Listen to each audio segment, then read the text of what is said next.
আমাদের পানি পান শেষে আমরা এখন উপরে আবার উঠে যাব। যেটা বলেছিলাম যে আমরা অনেক নিচে নেমে এসেছি, অবশ্য আগের ভিডিওতে বলেছিলাম, আবারও বলি, আমরা প্রায় 1000 ফিট নিচে নেমে এসেছি সাজেক ভ্যালি থেকে। সাজেক ভ্যালির অবস্থান অনেক উপরে, আপনারা দেখতে পাচ্ছেন চারিদিকে।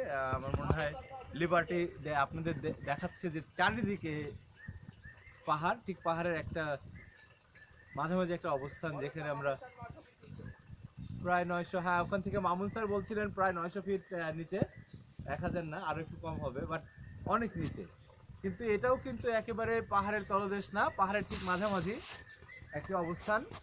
এখান থেকে আরো নিচে পাহাড় আছে, যেটা আমরা এখানে দেখাতে পারছি না, যেহেতু আমরা এমন একটা অবস্থানে আছি চারিদিকে পাহাড় বলতে পারি।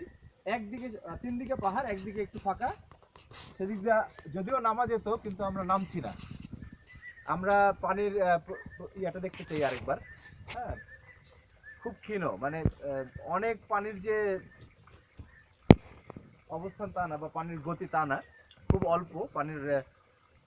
এই পানির দিয়েই আসলে সাজেক ভ্যালিতে যারা বসবাস করে, আমরা শুনেছি 100 পরিবারের উপরে তারা বসবাস করে, তারা এই পানি দিয়ে তাদের তৃষ্ণা নিবারণ করে এবং তাদের দৈনন্দিন জীবন পার করে। তাহলে বুঝতেই পারছেন যে কতটা মূল্যবান তাদের জন্য, তাদের জীবনের জন্য। আর পানির অপর নাম জীবন, সেটা আমরা সবাই জানি।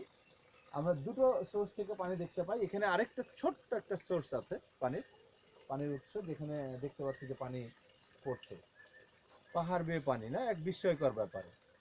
ঠিক পাহাড়ের মাঝামাঝি, যদিও এটা পাহাড়ের না নিচে না উপরে, কারণ এখান থেকে আরো নিচে হয়তো বা আরো কয়েক হাজার ফিট নিচে আমরা দেখতে পাবো পাহাড়ের অবস্থান, বা পাহাড়ের একেবারে তলদেশ, যেখানে আসলে সমতল ভূমি পাওয়া যেতে পারে। যদিও চারিদিকে শুধু পাহাড় আর পাহাড়। আর সকলকে জানাই পাহাড়ি শুভেচ্ছা। ধন্যবাদ। ধন্যবাদ জানাই শরীফুল স্যারকে, সুন্দরভাবে এই পাহাড়ি ঝর্ণা বা পাহাড়ি পানির যেই সুন্দর বর্ণনা তিনি করলেন, অনেক অনেক সুন্দর হয়েছে। তাকে আবারও ধন্যবাদ জানাই। ধন্যবাদ আপনাদের সবাইকে। Thank you.